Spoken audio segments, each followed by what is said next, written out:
પંચમહાલ જિલ્લાના શહેરાનગરમાં આવેલ પટેલ ટ્રેડર્સ નામની ખાનગી પેઢીમાંથી અનાજ, ઘઉં અને ચોખાના કટ્ટાનો જથ્થો મળી આવતા જિલ્લા પુરવઠા એચડી મકવાણા સાહેબે દુકાન સીલ કરી કાયદેસરની કાર્યવાહી કરતાં જ દુકાનદારોમાં ફફડાટ ફેલાયો।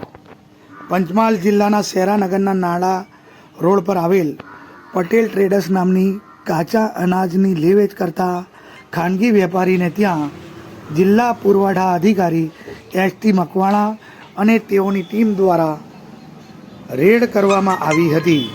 આ રેડ દરમિયાન દુકાનમાં તપાસ કરતા ઘઉં અને ચોખાનો કટ્ટાનો જથ્થો મળી આવ્યો હતો।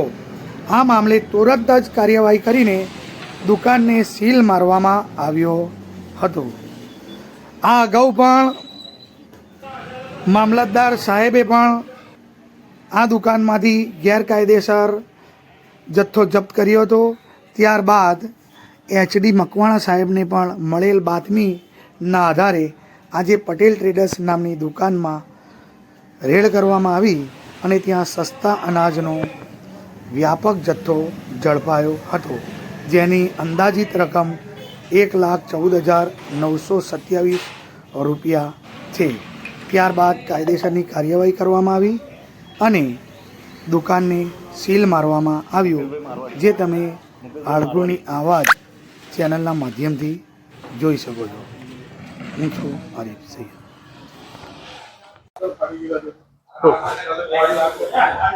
આજ રોજ પંચમહાલ જિલ્લાના શહેરા તાલુકામાં અમારી જિલ્લા પુરવઠાની ટીમ જુદી જુદી સરકારી વ્યાજબી ભાવની દુકાનોને ખાનગી વેપારીઓને ત્યાં તપાસણી અર્થ નીકળેલ હતી।